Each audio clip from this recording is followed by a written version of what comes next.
not be ashamed of my face. Okay. All right. So today what we're going to do is we're going to continue to talk about the Bible. Today we're going to go through and we're going to kind of finish the story of the Old Testament. So we've just done two things. If you're watching on video, then this is the third video. The first video is called The Big Picture Exodus. The second one is called The Big Picture Kings. And this one is called The Big Picture Prophets. Okay, so this is the third one. So if you've seen, or if you've not seen the other two, you might want to go back to The Big Picture Exodus and it'll make sense more together. And so, okay, so just as an introduction now, if you get your Bible, if you've done any study of the Bible, people will say that there are 4 sections in the Old Testament. That there is the law, which is also called the Torah, which is the first 5 books of the Bible. And then they will say that there are the histories, which is Joshua through 2nd Chronicles. And then there are writings, which is Psalms through writings of wisdom. Some people call it wisdom.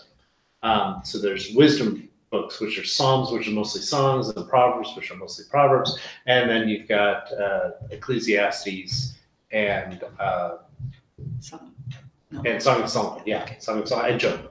Job is actually first, before Psalms. Okay, that's ordered. What about Esther? What would that be in? Esther goes under histories, and actually that one would be after 2nd Chronicles.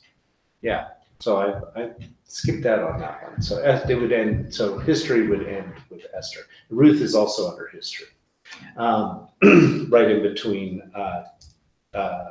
Judges and 1 Samuel.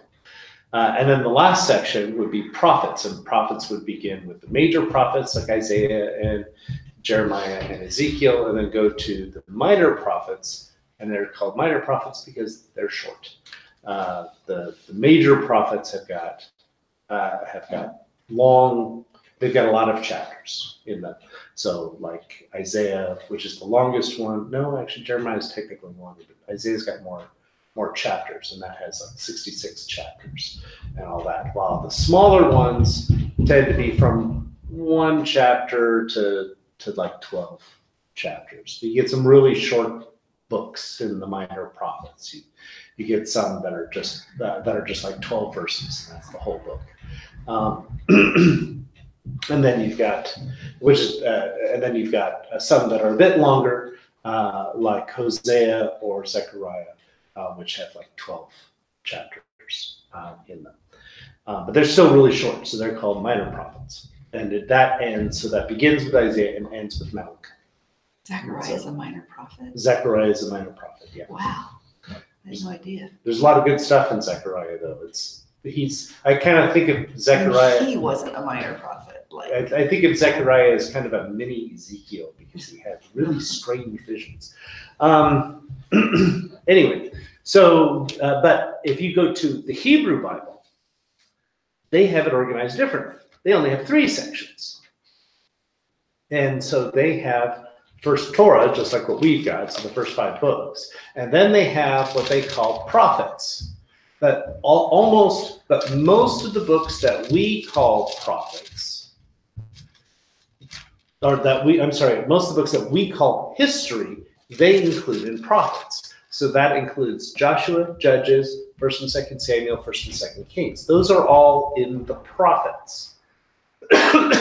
While some of the ones that we call history, 1st and 2nd Chronicles, Esther, Ruth, and all that, they put those in the writings.